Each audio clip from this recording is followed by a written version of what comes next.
তিব্বতের স্বায়ত্তশাসিত অঞ্চলের সীমান্তে বৃহৎ বাঁধ নির্মাণের কার্যক্রম চালাচ্ছে চীন।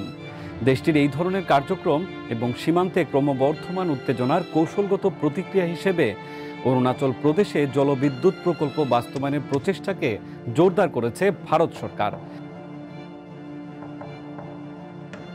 হিমালয় থেকে প্রবাহিত নদী মুখে অন্তত 12টি স্থবির প্রকল্পকে পুনরুজ্জীবিত করার পদক্ষেপ নিয়েছে নরেন্দ্র মোদী সরকার। আপার সুবানসিরি নদীর ওপর 2000 মেগাওয়াটের প্রকল্প ছাড়াও সিওম নদীর ওপর ট্যাটো 2 এবং নাইং বাঁধ বিশেষভাবে উল্লেখযোগ্য। উল্লেখ করা যেতে পারে ট্যাঙ্গন নদীর ওপর ইটালিয়ান বাঁধের কথাও।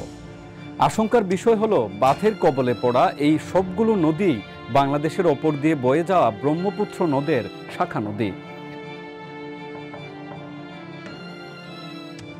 শুরুর দিকে প্রকল্পগুলো বাস্তবায়নে বেসরকারি সংস্থার ওপরই ভরসা করেছিল ভারত সরকার, কিন্তু সেগুলোর ধীর গতির কারণে পাশাপাশি ব্যয় বৃদ্ধি এবং চীনা তৎপরতার পরিপ্রেক্ষিতে অনিবার্যভাবে ভূরাজনৈতিক উত্তেজনার কবলে পড়ে। তাই প্রকল্পগুলো দ্রুত বাস্তবায়নের জন্য ভারত সরকার এখন রাষ্ট্রীয় মালিকানাধীন জলবিদ্যুৎ কোম্পানিগুলোর কাছে দায়িত্ব দিয়েছে। মূলত চীনের সঙ্গে সম্ভাব্য জলযুদ্ধের কথা ভেবেই ভারত সরকারের এমন সিদ্ধান্ত বদল।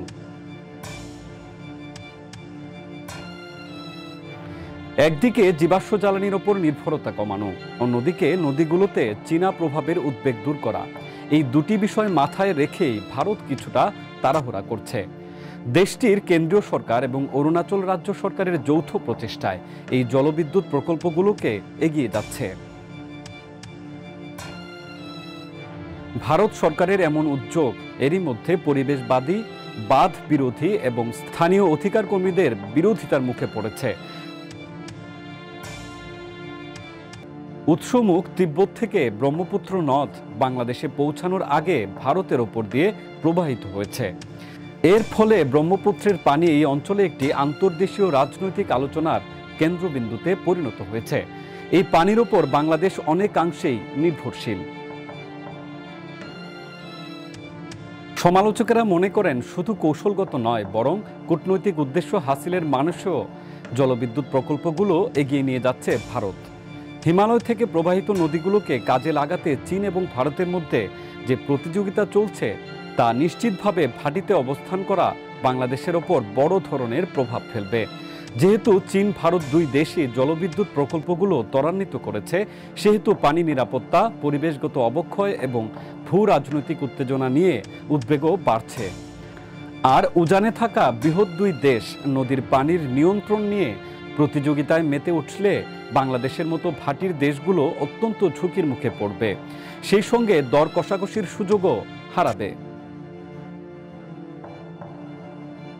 ব্রহ্মপুত্রের তিব্বত অংশে চীনের বড় বাঁধ নির্মাণের ফলে পানির প্রবাহ কমে যাওয়ার পাশাপাশি নদীটির গতিপথ পরিবর্তনের আশঙ্কাও তৈরি হয়েছে। একইভাবে অরুণাচল প্রদেশের মতো রাজ্যে ভারতের পদক্ষেপ এই উদ্বেগ আরও বাড়িয়ে তুলেছে। বাংলাদেশ কৃষি, মৎস্য এবং নৌ চলাচলের জন্য ব্রহ্মপুত্রের ওপর অনেকাংশে নির্ভরশীল। মিঠা পানির অন্যতম উৎস হিসেবে পরিচিত এই নদীর প্রবাহ ও পানির গুণগত মানের তারতম্য ঘটলে দেশের অর্থনীতি এবং জীবিকার ওপর বিরূপ প্রভাব পড়বে। পলি পরিবহন, বন্যার ধরন এবং মিঠা পানির প্রাপ্যতা নিয়েও সংকট তৈরি হবে। এই পানি প্রবাহের উজানে চীন এবং ভারত রয়েছে বলেই পানি বন্টনের আলোচনায় বাংলাদেশের অবস্থান ক্রমেই দুর্বল হয়ে পড়বে।